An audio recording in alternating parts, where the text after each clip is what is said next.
जो व्यक्ति 2 कोस पैदल चलने की क्षमता रखता है वो आधा किलोमीटर तो चल ही सकता है, आधा कोस तो चल ही सकता है।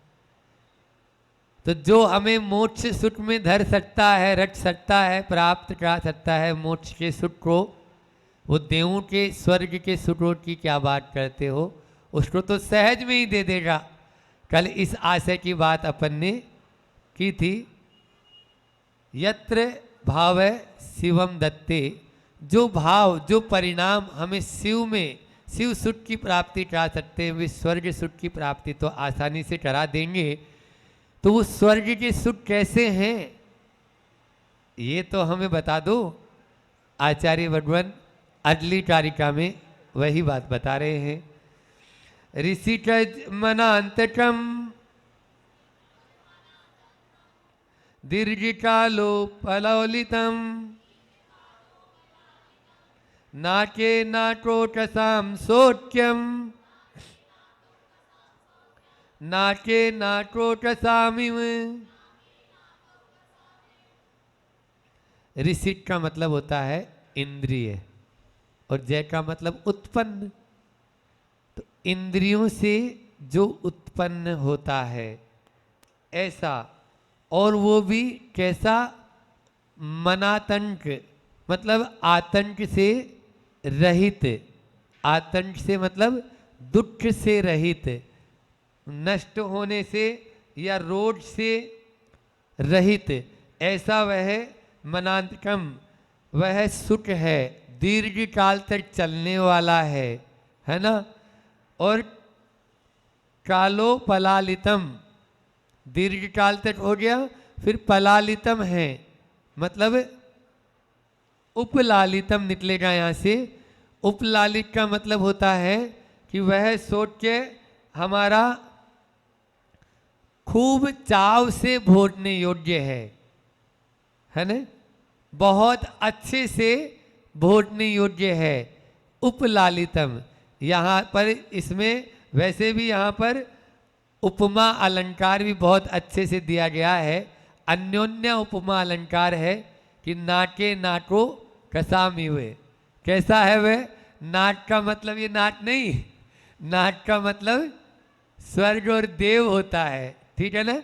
तो यहाँ पर तो देवों में नाके नाटो कसाम है ना, देव में वह सुख कैसा है, तो वह सुख ऐसा है यहाँ की तुलना नहीं कर सकते। कैसा है, बस वैसा ही है जैसा वहाँ है ना। कैसा, नाके नाको कसामी हुए, वह वैसा ही जैसे स्वर्ग में होता है, उसकी उपमा अन्य किसी से नहीं दे सकते।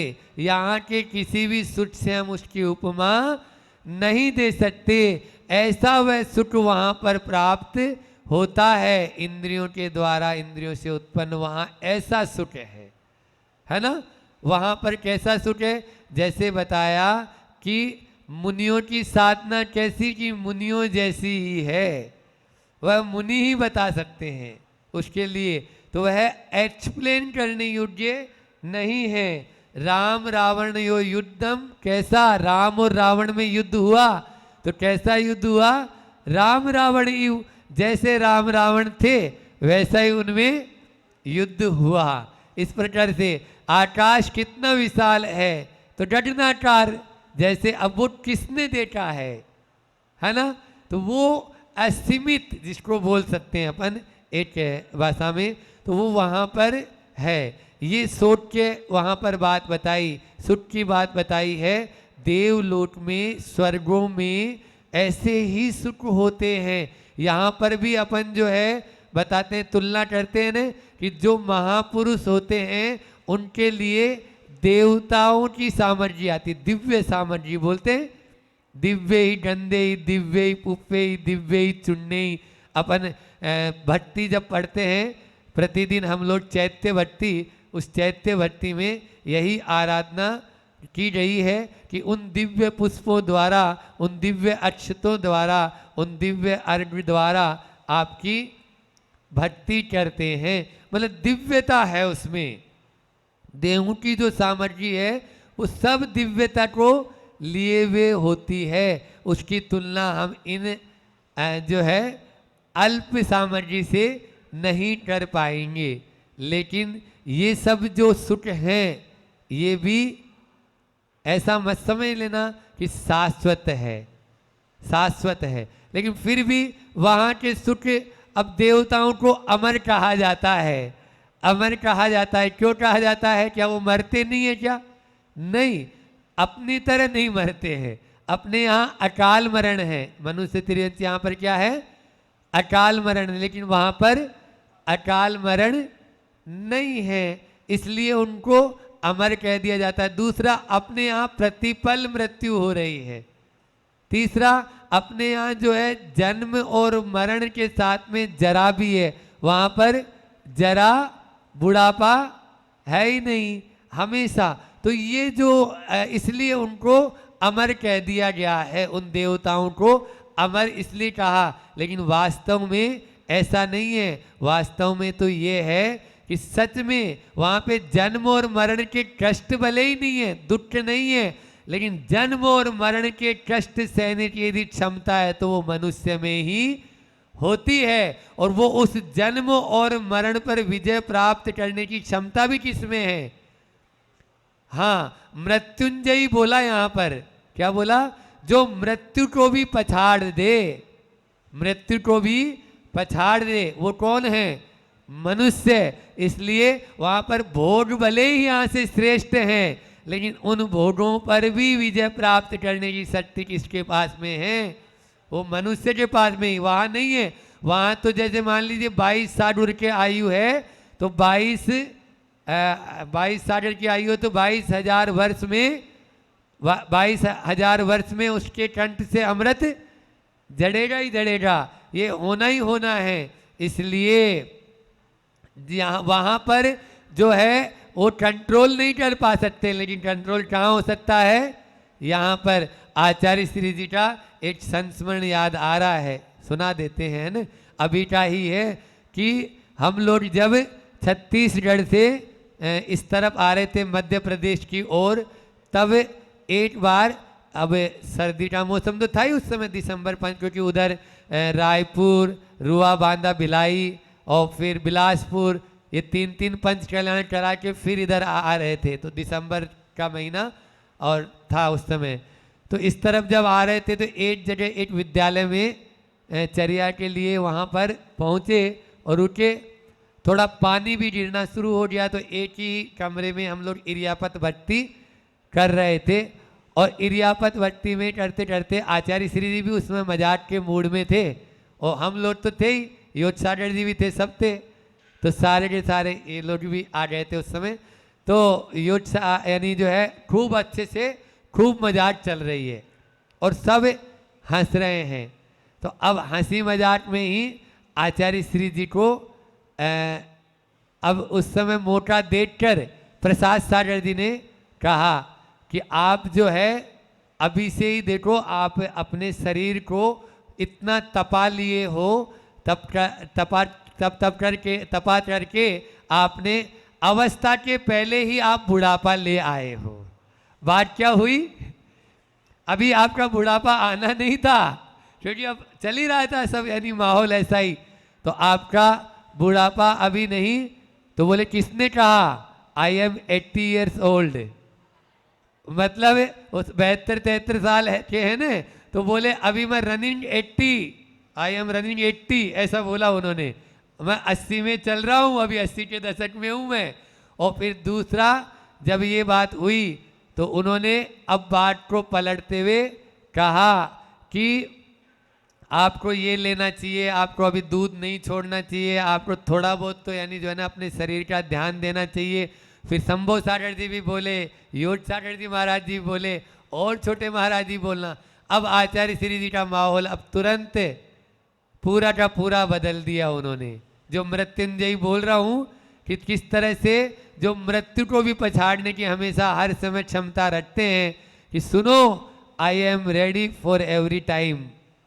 ये 2 इंग्लिश के शब्द बोले थे कि मैं हमेशा तैयार रहता हूँ, तुम लोगों की बातों में आने वाला नहीं हूँ। एक भी महाराज आचार्य श्री जी की बात को सुनना पसंद नहीं कर रहा था। जो हंसी का माहौल था ने, जो सारे बिल्कुल यानी सब एक ही, मतलब ये समझ लीजिए 2 मिनट 3 मिनट बाद में ही माहौल बिल्कुल ऐसा, और आचार्य श्री लगातार 15-20 मिनट तक वही उपदेश करते रहे, जो लोग आप लोग भी सुनना पसंद नहीं करेंगे और हम बोलना भी पसंद नहीं करेंगे उस चीज़ को, है ना। आप समझ ही रहे हैं कि वो बोले मुझे इसको भी जीतना है, ये कभी भी किसी भी समय आए, आप लोगों से मैं क्या अपेक्षा रखूं, ये अपेक्षा रख सकता हूं कि आप लोग इसी में साथ दें। तो ये होता है, ये मनुष्य पर्याय में ही संभव है। आचार्य श्री कई बार कहते हैं ये केवल मनुष्य, और बाकी लोग तो कर ही नहीं सकते हैं, कोई भी नहीं। इसलिए हमें भी उन्हीं की तरह बनना है, उन्हीं के पद चिन्हों पर चलना है, तो मृत्युंजयी बनना है। इन विषय सोच के ये जो नाट्य नाटो प्रसाम्यू है ना, इसमें अपन को उलझना नहीं है, ठीक है। ये भोग मिलेंगे अपन को, जब भी अभी देवलोक में जाएंगे तो वहां पर भी मिलेंगे, लेकिन अपन को उसमें ही अपन को संतुष्टि प्राप्त नहीं कर लेना है। वहां के भोग बहुत यानी आगे के हैं, यहाँ के भोगों की तुलना कर ही नहीं सकते हैं। तिर्यंचों से ज्यादा सुख किसको होता है? मनुष्यों में, और मनुष्यों में भी मांडलिक, फिर मांडलिक से ज्यादा महामांडलिक, महामांडलिक से ज्यादा चक्रवर्ती, चक्रवर्ती से ज्यादा तीर्थंकर, और उनसे भी ज्यादा तीर्थंकर जो भोग प्राप्त होते हैं उससे ज्यादा जो है भोग फिर देवों में, है ना। देवों में भी जो नीचे के जो भवनत्रिक हैं उनके यानी सुख की कल्पना की गई, और फिर देवताओं में भी आगे कल्पवासी कल्पातीत देवों का भी ऐसे ही क्रम है। और उसके पहले भोग भूमि, यहाँ से मनुष्य से ज्यादा भोग भूमि में, भोग भूमि में जगन्य उत्तम और मध्यम, जगन्य से ज्यादा मध्यम में, मध्यम से ज्यादा उत्तम भोग भूमि में कैसे सुख होते हैं। एक उदाहरण के द्वारा बता देता हूं कि जैसे राजगिरी का लड्डू है, ठीक है ना, ये जगन्य भोग भूमि हो गई। फिर नुट्टी का बूंदी का लड्डू है, बूंदी जो होते हैं ना वो मध्यम भोग भूमि, और मावे का लड्डू है वो उत्तम भोग भूमि के सुख हैं। आप देखो साइज तो बड़ी है जगन्य भोग भूमि में, लेकिन सुख उसमें कम रहेगा। साइज देखो कम होती जा रही है, नुट्टी का लड्डू अब छोटा हो गया, लेकिन अनुवाद उसमें ज्यादा होगा। वहाँ के भी ऐसे ही है, अनुवाद की चर्चा में आता है ना, गुड़, शर्करा, खांड, गुड़, खांड, शर्करा और अमृत, ये 4 अनुवाद के लिए बताया गया है कि अनुवाद अभी अभी पढ़ रहे हैं ना जीवकांड, तो उसमें भी आया कि इन अनुवाद ये उत्तरोत्तर बढ़ते हुए चले जाते हैं। ऐसे ही स्वर्ग के सुखों की क्या कल्पना की जाए, वहाँ की कल्पना यहाँ से नहीं की जा सकती है। इसलिए अपन को लेकिन बस उस चमक दमक में उलझना नहीं है। स्वर्ग में भी जो सुख हैं एक से नहीं होते हैं, एक से नहीं होते हैं। वहीं पर एक ही स्वर्ग में किलविसित जाति टिके हुए देव हैं और इंद्र भी वहीं पे है। एक को वाहन बनना पड़ रहा है, एक को जुतना पड़ रहा है, और एक को मतलब जो है उसमें सवार होके जा रहा है।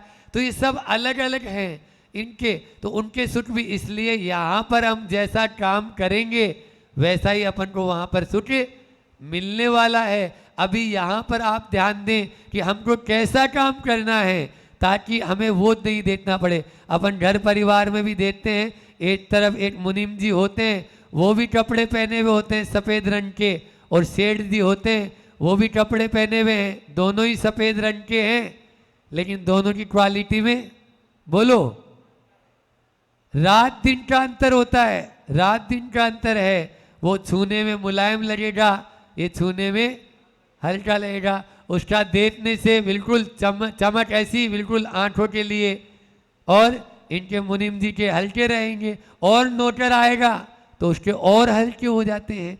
इसलिए यही चीज़ें, यही क्वालिटी वहाँ पर भी अपन को देखने को मिलती है। समय भी हो रहा है, अपन ने गाथा ली है, तो इसका अर्थ यही लगाना है कि स्वर्ग में हमें सुख मिलेंगे तो कैसे सुख होते हैं ये यहाँ बता दिया।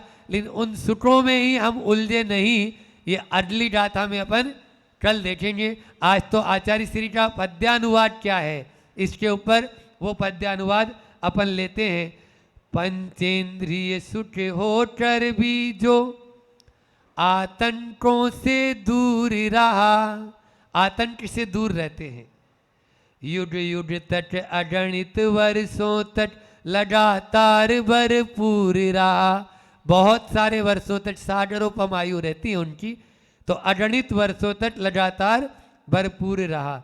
सुरसुट तो बस सुरसुट जिसको, सुरसुट तो बस सुरसुट जिसको अनुभवते सुरपुरवासी, वे ही बता सकते हैं सुरपुरवासी।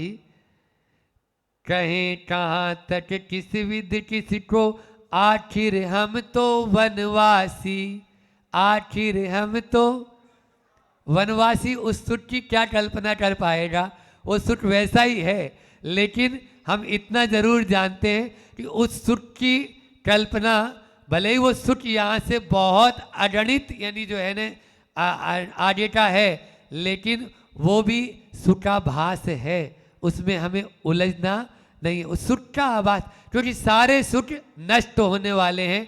अगली कारिका में खुद आचार्य भगवान बताएंगे, कल अपन फिर इसकी चर्चा करेंगे। आज इतना ही रखते हैं। बोलिए अहिंसा परमो धर्म की, आचार्य गुरुवर विद्यासागर जी महाराज की।